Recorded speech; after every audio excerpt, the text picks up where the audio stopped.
గోదావరి జిల్లాలు పచ్చని గోదావరి జిల్లాలు, వీళ్ళకి అవసరం లేదు. పచ్చని గోదావరి జిల్లాలు ఎటు చూసిన పచ్చదనం, కరెక్టే పచ్చదనం ఉంది. పచ్చదనంతో పాటు కాలుష్యం కూడా ఉంది. కాలుష్యం గురించి ఎవరు మాట్లాడతారు? పిల్లలందరికీ వేలకు వేల కోట్లు ఖరీదైన కార్లు ఇస్తే సరిపోద్దా? కాలుష్యం లేని గాలి ఇవ్వగలగాలి, చక్కటి నీళ్లు ఇవ్వగలగాలి. గోదావరి ప్రవహిస్తూ ఉంటుంది. ఒక అడుగులు తవ్వితేనేమో విషపూరితమైన నీళ్లు. ఇదే ప్రాంతంలో నేను పైన రూమ్ లో ఓపెన్ చేస్తే పసుపు పచ్చటి నీళ్లు. ఏంటి అంటే పక్కన కలుషితాలు కలిసిపోయిన బోర్లో నుంచి వచ్చే నీళ్లు.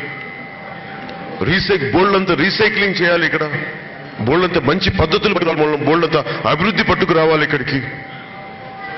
ఎందుకు నేను మీకు మాట ఇవ్వగలను? నేను ఎవరిని నోరు తెరిచి ఏమి అడగను. ఈరోజు నేను నోరు తెరిచి అడుగుతున్నాను, నన్ను భీమవరం ఎమ్మెల్యేని చేయండి. ఎందుకు దేనికి అడుగుతున్నాను? కొత్తగా నేను జేజేలు కొట్టించుకోవడానికి నాకు డబ్బులు అవసరం లేదు, పేరు అవసరం లేదు. కావాల్సినంత నేను తినగలిగేంత డబ్బు ఉంది, సంపాదించుకోగలిగేంత వృత్తిని డబ్బు సంపాదించుకోగలను, పేరు ఉంది. కానీ ఎందుకు నేను ఈ రోజున భీమవరం ఎమ్మెల్యేలను గెలిపించమని కోరుతున్నానంటే, ఇప్పటిదాకా ఇన్ని దశాబ్దాలుగా ఇంతమంది ఎమ్మెల్యేలు ఉన్నారు. వీళ్ళెవరు భీమవరానికి ఎంత చేశారో మీరు నిర్ణయించుకోండి. కానీ నాకు ఒక్క అవకాశం కానీ ఇవ్వగలిగితే, ఇస్తే భీమవరాన్ని అంతర్జాతీయ స్థాయి నగరంగా తీర్చిదిద్దుతాం.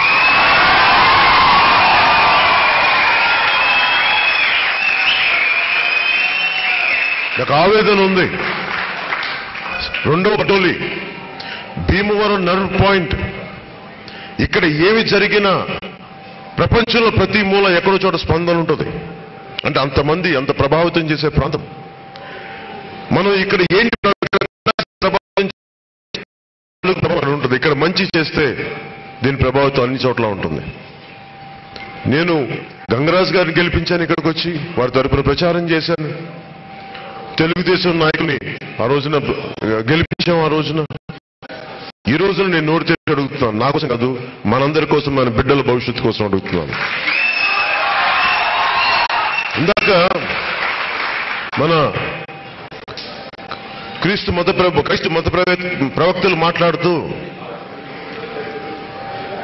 నేను మీకు పనిచేసే బానిసని, పనిచేసే సేవకుడిని తప్ప నేను చప్పట్లు గురించుకోవడానికో లేదంటే మీ చేత మిమ్మల్ని మీ భుజాల మీదకి నడిచే నాయకుడు కాదు.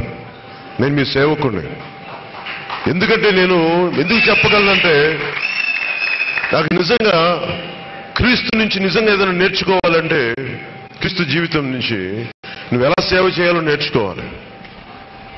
ఆ సేవా దృక్పథం తీసుకొచ్చింది రాజకీయాల్లోకి. నేను మీకు అండగా ఉంటాను. చాలా గర్వంగా ఉంది, చాలా ఆనందంగా ఉంది నాకు.